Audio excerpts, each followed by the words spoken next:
শিবিরের হাতে অনেক রিসোর্স আছে। শিবিরের বট বাহিনীর কথা তো সকলের মুখে মুখে।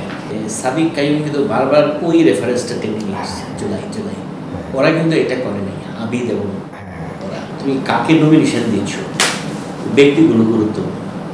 সাদিক কাইম, ফরহাদ, হ্যাঁ, তুমি দেখো যে এদের প্রোফাইলগুলো, এদের কথাবার্তা খুব স্বাভাবিক, অস্বাভাবিক কোনো হিরোইজম। এটা হলো ইসলামপন্থী রাজনীতির ধারাটাকে হয়তো এই এখন থেকে একটা নতুন ভালো মানুষ ভাববে।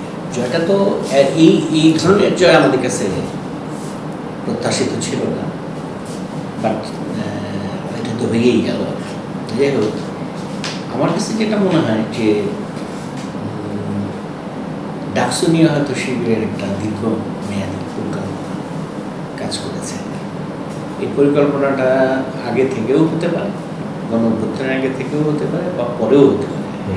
শুরুর সময়টা চ্যালেঞ্জ কি, অপরচুনিটিস কি, সবই তারা আগে থেকে বিশ্লেষণ করেছে এবং কীভাবে তারা এগোবে সেটাও একটা স্ট্র্যাটেজি ঠিক করেছে। কোথায় কোথায় তাদের এটা বোঝা যায় আর কি তাদের কর্মকাণ্ড থেকে। মানে আমি তো আর জানি না। তো এখানে একটা তো হলো যে খুব ইন্টারেস্টিং হলো, আওয়ামী লীগ আমলে ছাত্র দলও নির্যাতিত হয়েছে, ছাত্র শিবির নির্যাতিত হয়েছে, কিন্তু দুই ভিক্টিমের মধ্যে ছাত্ররা বেছে নিল শিবিরকে। এখন এটা শিবিরকে বেছে নিল।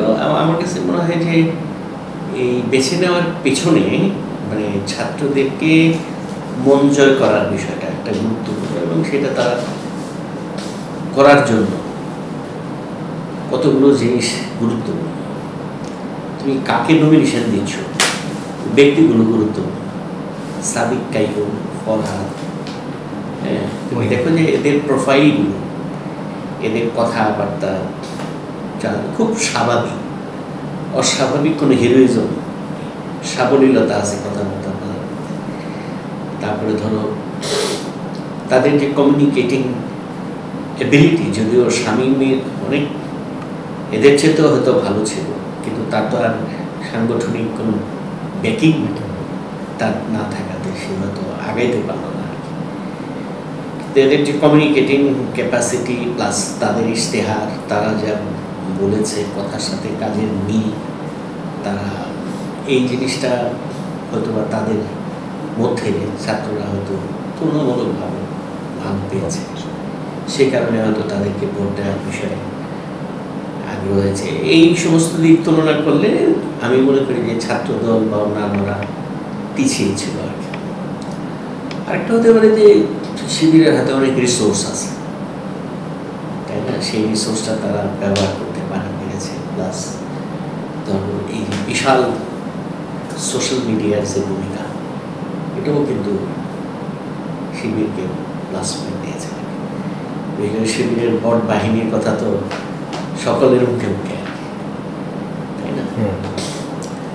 সুতরাং আমার মনে হয় যে তাদের এই ভিক্টরি তাদের পরিশ্রম এবং পরিকল্পনার ফসল বলে আমার মনে হয়।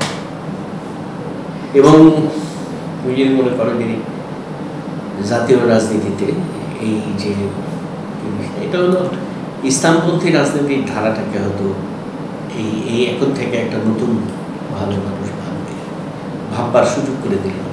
ছাত্র রাজনীতিতে অনেক ছাত্র সংগঠন একসাথে থাকবে, এটা অনেকটা শিবিরের উপর নির্ভর করে যে তারা অন্যদেরকে নিয়ে পথ চলতে চাইবে কিনা। এখন ধরো শিবির যদি এই কাজটা করে যে আমরা কাজ করবো ক্যাম্পাসে, কিন্তু যারা নির্বাচনে আমাদের সাথে প্রতিদ্বন্দ্বিতা করেছে তাদেরকেও আমরা কনফিডেন্সে নেবো আর কি, তাদেরকে আমরা সাথে নিয়ে চলবো, তাই না? আমরা ছাত্রদলকেও সাথে নিয়ে চলবো। ইভেন আমি মনে করি যে শিবিরের উচিত হবে ছাত্র ইউনিয়নকেও সাথে নিয়ে চলা, অন্তত পক্ষে এই বিশ্ববিদ্যালয়ের ভেতরে আর কি, তাই না? আদর্শিক ডিফারেন্স তো আছেই না, সেটা থাকুক, তাই না? এবং শিবিরকে এটাও দেখা উচিত যে যারা তাদেরকে ভোট দিল না তাদের জন্য আরো বেশি করে কাজ করা। কথা বলছো, তাহলে ধরো এই ক্যাম্পাসের মধ্যে একটা